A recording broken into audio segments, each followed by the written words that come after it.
Hi friends, இன்றைக்கி TNPSC group 2 and 2A exam பற்றின complete details தான் இந்த வீடியோவில் பார்க்க போகிறோம்.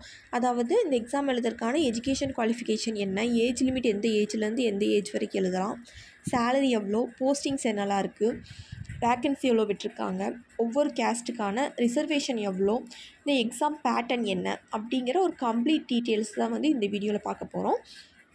First TNPSC group 2 and 2A அப்படின்னா என்னென்னு பார்க்கலாம். இப்போ நம்ம தமிழ்நாடு கவர்மெண்ட் நடத்துகிற எக்ஸாம்லேயே ஹையர் லெவல் எக்ஸாம்னு பார்த்தீங்கன்னா டிஎன்பிஎஸ்சி குரூப் 1, இப்போ ஹையர் ஆஃபீஸர் லெவல்னு சொல்லலாம். இப்போ அதுக்கு அடுத்தபடியாக இருக்கிற எக்ஸாம் தான் வந்து டிஎன்பிஎஸ்சி குரூப் 2 அண்ட் 2A. இப்போ குரூப் 1 வந்து ஹையர் ஆஃபீஸர் லெவல்னால் குரூப் 2 வந்து ஆஃபீஸர் லெவல், குரூப் 2A வந்து அசிஸ்டன்ட் லெவல். இந்த எக்ஸாம் எழுதுறதுக்கான எஜுகேஷன் குவாலிஃபிகேஷன் என்னென்னா, நீங்கள் வந்து ஏதோ ஒரு டிகிரி முடிச்சிருக்கணும்.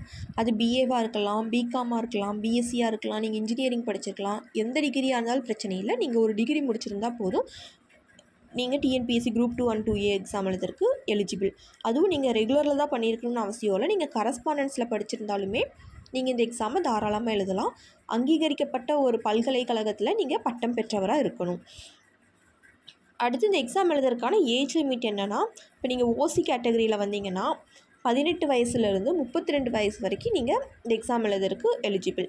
இப்போ ஓசியை தவிர்த்து மீதி கேஸ்ட்டில் வரீங்க, இப்போ BC, BCM, MBC, SC, SCA, ST, இந்த கேஸ்ட்டில் ஏதோ ஒன்றில் வரீங்க அப்படின்னா உங்களுக்கு வந்து மேக்ஸிமம் ஏஜ் லிமிட்டே கிடையாது. அதாவது நீங்கள் 18 வயசுலேருந்து எழுதலாம். இப்போ ரிட்டையர்மெண்ட் ஏஜ் வந்து 60ன்னு சொல்லியிருக்காங்க. ஸோ அந்த 60 வயசு வரைக்கும் நீங்கள் 18லேருந்து 60 வயசு வரைக்குமே இந்த எக்ஸாம் எழுதுறதுக்கு நீங்கள் எலிஜிபிள் தான். இப்போ நீங்கள் ஆல்ரெடி டிஎன்பிஎஸ்சி குரூப் 4 எக்ஸாம் எழுதியிருக்கீங்க, எக்ஸாம் படிச்சுட்ருக்கீங்க அப்படின்னா நீங்கள் தாராளமாக டிஎன்பிஎஸ்சி குரூப் 2 அண்ட் 2Aக்கு ப்ரிப்பேர் பண்ணலாம். நீங்கள் இதுவும் அட்டன் பண்ணலாம். ஏன்னா சிலபஸ் வந்து ஏறக்குறைய குரூப் 4ம் குரூப் 2 2Aவும் ஒரே மாதிரி தான் இருக்கும். ஸோ நீங்கள் டிகிரி முடித்தவங்களாக இருந்தீங்கன்னா தாராளமாக இந்த எக்ஸாமை நீங்கள் அட்டன் பண்ணலாம். இப்போ இதுக்கான சேலரி எவ்வளோனா, இப்போ நீங்கள் குரூப் 2 போஸ்டிங்கில் போகிறீங்கன்னா உங்களுக்கு 36,900 ரூபாயிலேருந்து 1,35,100 வரைக்கும் உங்களுக்கு சேலரி கிடைக்கும். அதே குரூப் 2Aனா 20,600 ரூபாயிலேருந்து 75,900 வரைக்கும் உங்களுக்கு சேலரி கிடைக்கும். இப்போ இதில் என்னென்ன போஸ்டிங்ஸ் இருக்குதுன்னா, இப்போ குரூப் 2 எடுத்துக்கிட்டிங்கன்னா எம்சி, அதாவது முனிசிபல் கமிஷன் சொல்லுவாங்க, தமிழில் நகராட்சி ஆணையர் சொல்லுவாங்கள்ல அந்த போஸ்டிங். அடுத்து எஸ்ஆர் சப் ரிஜிஸ்டர், ஜேஇஓனா ஜூனியர் எம்ப்ளாய்மெண்ட் ஆஃபீஸர். இப்போ எம்ப்ளாய்மெண்ட் ஆஃபீஸர் பார்த்தீங்கன்னா குரூப் 1 போஸ்ட்டு. இப்போ அதுக்கு அடுத்தபடியாக இருக்கிற ஜூனியர் எம்ப்ளாய்மெண்ட் ஆஃபீஸர் வந்து குரூப் 2 கீழே வரும். அடுத்து அசிஸ்டன்ட் செக்ஷன் ஆஃபீஸர். இந்த போஸ்டிங்லாம் பார்த்தீங்கன்னா குரூப் 2ல் வர போஸ்டிங்ஸ். அடுத்து டிஎன்பிஎஸ்சி குரூப் 2Aல பார்த்தீங்கன்னா எஸ்ஐ, சீனியர் கோஆப்ரேட்டிவ் இன்ஸ்பெக்டர். அடுத்து ஆர்ஐனா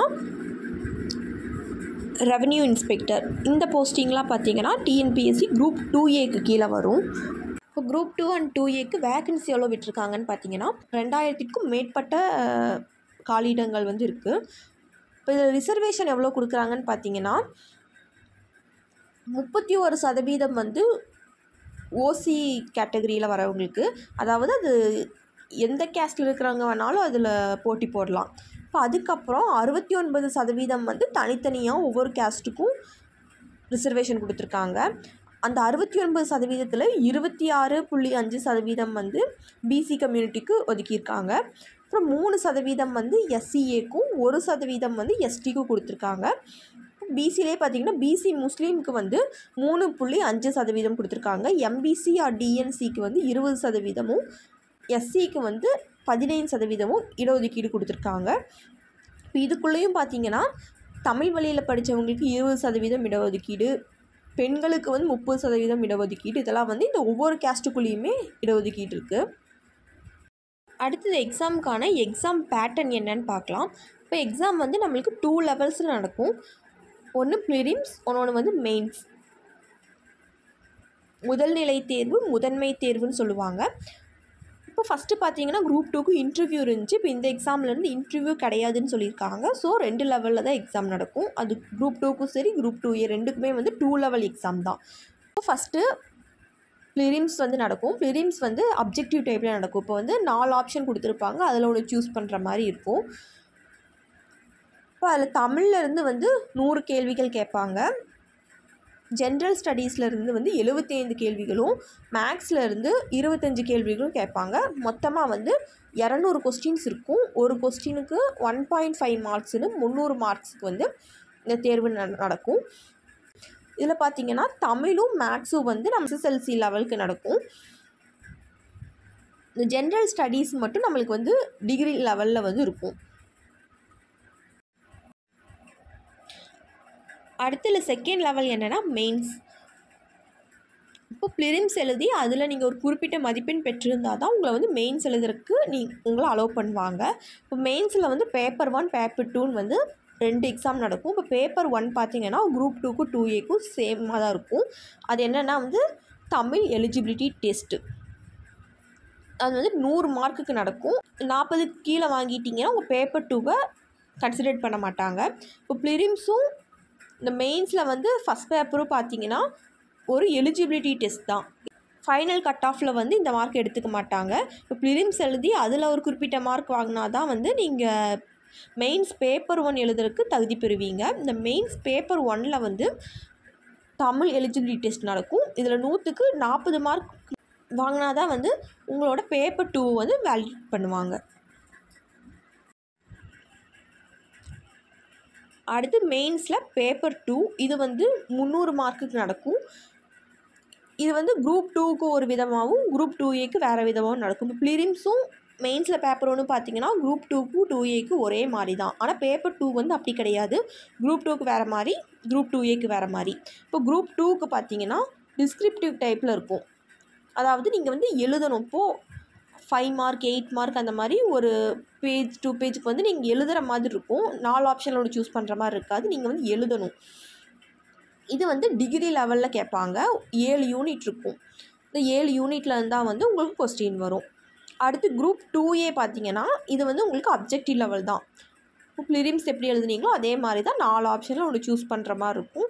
இதில் பார்த்திங்கன்னா ஜென்ரல் ஸ்டடீஸ்லேருந்து 100 கொஸ்டினும், மேக்ஸ்லேருந்து 40 கொஸ்டினும், தமிழ் ஆர் இங்கிலீஷ்லேருந்து 60 கொஸ்டினும் இருக்கும். நீங்கள் தமிழ் இல்லை இங்கிலீஷ் எது வேணாலும் சூஸ் பண்ணிக்கலாம். அது வந்து நீங்கள் 60 மார்க் அட்டென்ட் பண்ணுற மாதிரி இருக்கும். எல்லாமே வந்து நம்மளுக்கு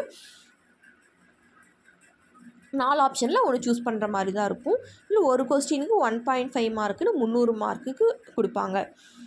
இப்போ இதில் மேக்ஸும் தமிழ் இங்கிலீஷ் பார்த்திங்கன்னா உங்களுக்கு SSLC லெவலில் இருக்கும். ஜென்ரல் ஸ்டடீஸ் வந்து உங்களுக்கு டிகிரி ஸ்டாண்டர்டில் இருக்கும். இப்போ நீங்கள் ஆல்ரெடி குரூப் 4க்கு படிச்சுட்ருக்கீங்கன்னா குரூப் 2Aவில் வந்து நீங்கள் தமிழ் சூஸ் பண்ணலாம். ஏன்னா தமிழ் படித்தீங்கன்னா உங்களுக்கு குரூப் 4க்கும் கவர் ஆகும், குரூப் 2Aக்கும் கவர் ஆகும். ஒரு ஜென்ரல் ஸ்டடீஸ் வந்து நீங்கள் இன்னும் கொஞ்சம் எக்ஸ்ட்ரா படிக்க வேண்டியது இருக்கும். ஏன்னா குரூப் 4 வந்து உங்களுக்கு SSLC லெவலில் கேட்பாங்க. குரூப் 2Aவில் வந்து ஜென்ரல் ஸ்டடீஸ் வந்து டிகிரி ஸ்டாண்டர்டில் இருக்கும்.